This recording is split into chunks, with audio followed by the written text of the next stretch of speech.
For too long, the security of this region has rested disproportionately on American military power, while many of our allies and partners allowed their own defense capabilities to atrophy. That's a bad deal for the American taxpayer, and it's an unsustainable crutch for our allies and partners. Instead, we are all best off when, based on our comparative advantages, we all contribute to the shared goal of peace and stability. This is not a my way or the highway approach. We are ready to work with all of you, where you are, based on your own situation, your own geography, and your own cultural, political, and economic realities, to ensure that a Pacific free of any dominant hegemon is secured. And that's why a core line of effort in our national defense strategy is to increase burden sharing with U.S. allies and partners, and simultaneously empower them to contribute to our collective defense. This is no longer an afterthought.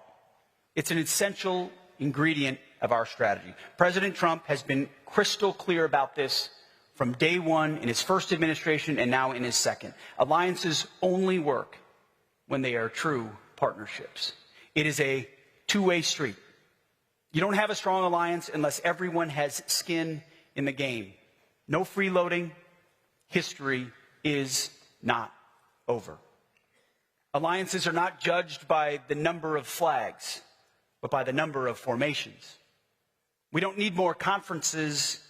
We need more combat power. I'm sorry to say this here. Less Shangri-La, more ships, more subs.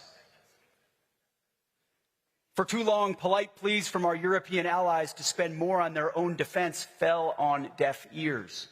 They're finally playing catch-up, and we let ourselves get distracted by empty globalist rhetoric about the rules-based international order, while European capitals threw open their borders and hollowed out their militaries. You can have all the rules you want, and rules are great.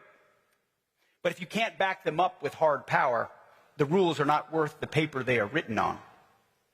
Europe and NATO have some big decisions to make, and more on that soon. These same principles apply in the Pacific, albeit, of course, in different circumstances. In this region, I'm optimistic that our allies, driven by our shared national interests and the unprecedented threat environment, will step up and step up for real. In fact, we're already seeing progress. If you want to see what burden sharing looks like, consider the Republic of Korea. South Korea has invested consistently in its own defense, not because it does not have the luxury of treating war like an academic exercise. They live on the front lines, and so they build real combat power. President Lee's decision to increase defense spending to the new global standard of 3.5% and to assume greater responsibility for its conventional defense reflects simply a clear-eyed understanding of the threat environment. It won't be easy, but it's necessary for the security and prosperity of his country. This was a hard-nosed decision because they see the world as it actually is. We applaud the pragmatism and leadership demonstrated by Seoul.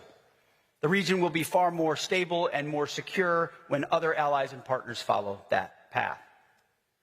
We see this same realist mindset from the Philippines.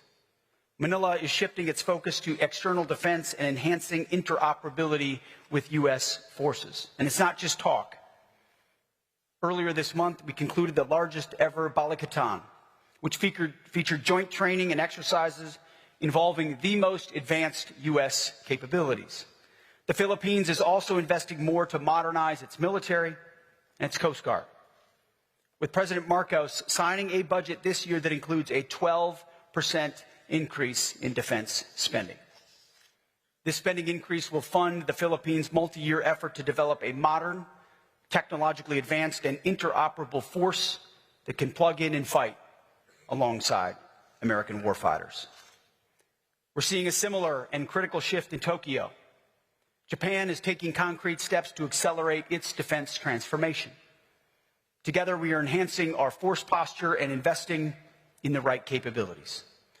We're not at the finish line yet, and there's still some heavy lifting ahead, but the momentum is headed in the right direction. We have high expectations of our Japanese allies.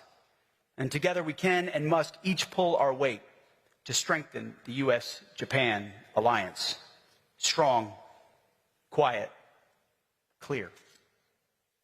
Australia is stepping up. Together we are expanding the rotational presence of U.S. forces and collaborating to ensure our defense industrial base build and sustain weapons required for a high-end fight. We appreciate Australia's investment in real combat power and the commitment to integrate more deeply with the U.S. Joint Force. Across Southeast Asia, we're seeing our partners step up also. Our hosts, Singapore, consistently punch above its weight by investing heavily in its military and serving as a vital hub for U.S. logistics activities and rotational deployments, strengthening our shared regional posture. Indonesia, too, is making important strides as it modernizes its armed forces and expands the scale of military exercises with us and our partners, strengthening interoperability and reinforcing regional stability. I also want to recognize Malaysia's leadership in rapidly deploying ASEAN observer teams to monitor the Thai-Cambodia border. That is burden sharing in action. Nations in the region stepping forward to preserve peace, reduce tensions, and support diplomacy with credible capability. I commend Malaysia and ASEAN for their efforts in support of President Trump's historic peace deal. On the mainland, Thailand continues to deepen military cooperation with the United States to enhance interoperability and develop necessary readiness. Thailand, a longtime U.S. partner, investing even more. We're also seeing the same seriousness of purpose from Vietnam. Hanoi is diligently modernizing its maritime capabilities while expanding pragmatic defense cooperation with the United States.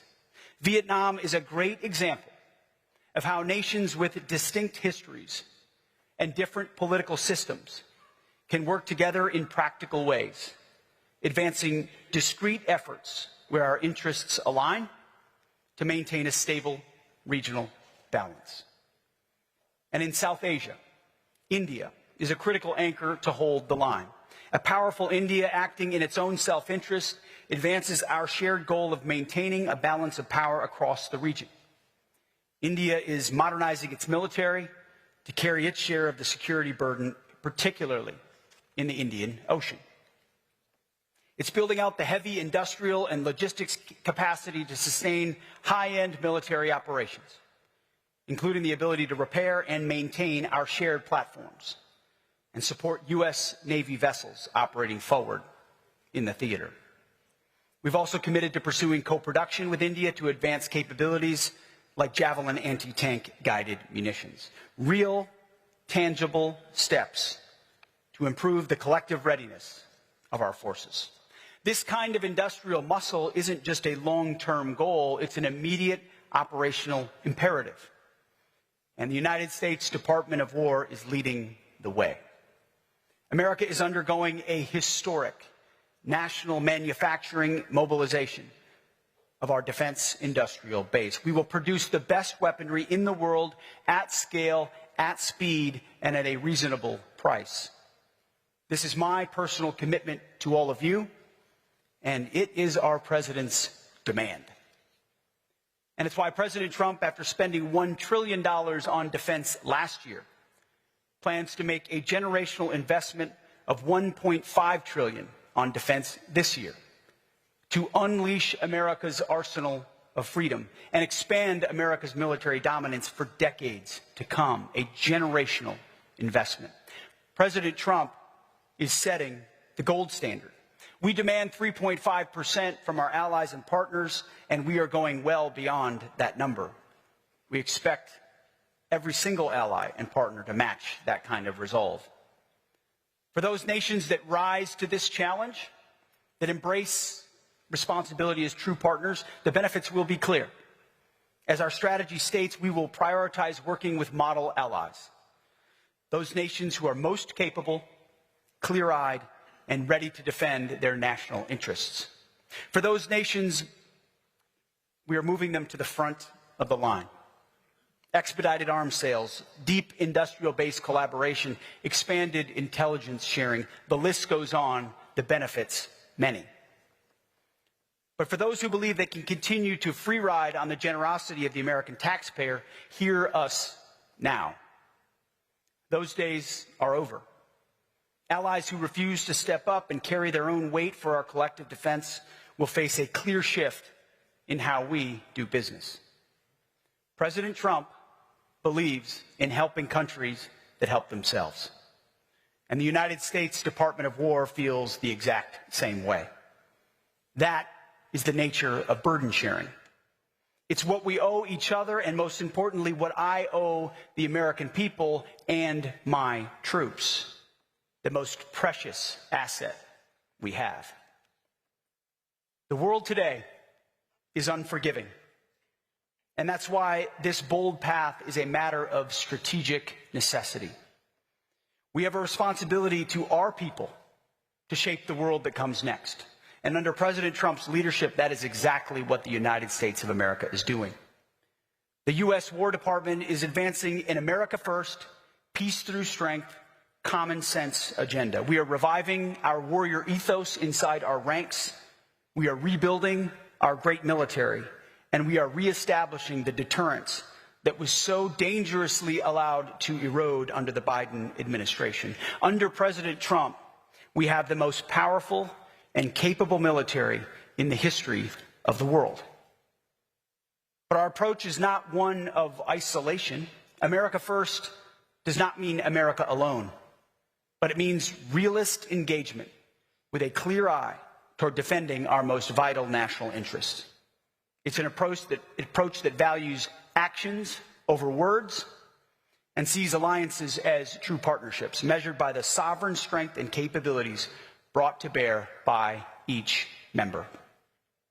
Practical, interest-driven models of partnership is not a cynical compromise, but instead the most realistic and reliable foundation for enduring peace in the Pacific.